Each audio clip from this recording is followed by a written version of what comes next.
ලෝකේ තියෙන අමාරුම වේදනාවලින් එකක් තමයි දත් කැක්කුම කියන්නේ. ඒකට හේතුව ගොඩක් දෙනෙක් සුළු සුළු දන්ත වේදනා නොසලකා සිටීමයි. දත් දිරා යාම, විදුරු මස් රෝග, දත් සංවේදීතාව, දන්ත විවර පැවතීම සහ දත් කැඩී යාම වගේ දේවල් මේ දත් කැක්කුම් වලට ප්‍රධාන හේතු ලෙස සලකන්න පුළුවන්. හිතන්න කුමන හෝ හේතුවක් නිසා ඔයාගේ දතේ එනමලේ කෑල්ලක් කැඩිලා යන්න පුළුවන්. එනමලේ කියලා අපි හඳුන්වන්නේ දත වටා ඇති මතු පිටට පෙනෙන ශක්තිමත් ආවරණයයි. ඉතින් බැරි වෙලාවත් මේ ආවරණයේ කෑල්ලක් කැඩුනොත් කාලයත් එක්ක ඒකේ පිරෙන කෑම නිසා ඒ මත ඇසිඩ් ෆර්මන්ටේෂන් බැක්ටීරියා නොහොත් අම්ල හදන බැක්ටීරියාවක් නැති වෙනවා. ඒ විදිහට කුහරය මත හැදෙන අම්ල නිසා කුහරය දිය වී ටිකෙන් ටික විශාල වීමට පටන් ගන්නවා.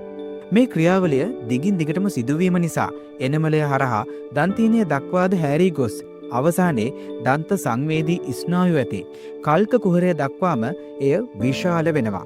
මෙහිදී ඔබට වේදනාවකින් තොරව දතක කුහරයක් ඇති බව දැනෙනවා නම් එය දන්ත වෛද්‍යවරයෙකු හරහා සාමාන්‍ය ආකාරයට පිරවීම සිදු කළ හැකියි. එයට හේතුව නම් බොහෝ විට ඔබේ දතේ කුහරය දන්තීනය දක්වා පමණක් පැතිරී තිබීමයි. නමුත් ඔබට අධික ශීතල කාලගුණයකදී හෝ වතුර බොන විටදී හෝ පැණි රස කෑම කන විටදී හෝ සීතල යමක් ආහාරයට ගන්නා විටදී හෝ උණුසුම් යමක් ආහාරයට ගන්නා විටදී හෝ සුළු හෝ අධික වේදනාවක් දැනෙනවා නම් එම දත සාමාන්‍ය අන්දමින් පිරවිය නොහැකි. එයට හේතුව නම් ඔබේ දතෙහි ඇති කුහරය දන්ත සංවේදී ස්නායු දක්වාම පැතිරී තිබීමයි. එහිදී කුහරය හරහා එන ඕනම දෙයක් එම ස්නායුවල ගෑවීමෙන් අධික වේදනාවක් හටගන්නවා. මෙම අවස්ථාවේදී දන්ත වෛද්‍යවරයෙකු විසින් සිදු කරන්නේ දතෙහි කල්ක කුහරය තුළ ඇති සංවේදී ස්නායු ප්‍රවේශමෙන් ඉවත් කිරීමයි. එහිදී දන්ත මූලයේහි අමතර නාලවල ඇති ස්නායුත් ඉවත් කරනු ලබනවා. මෙය ඉතාමත් වේදනාකාරී අවස්ථාවක් වන නිසා ඔවුන් එය සිදු කරන්නේ ඔබේ දත සහිත ප්‍රදේශය හිරිවැට්ටීමෙනුයි.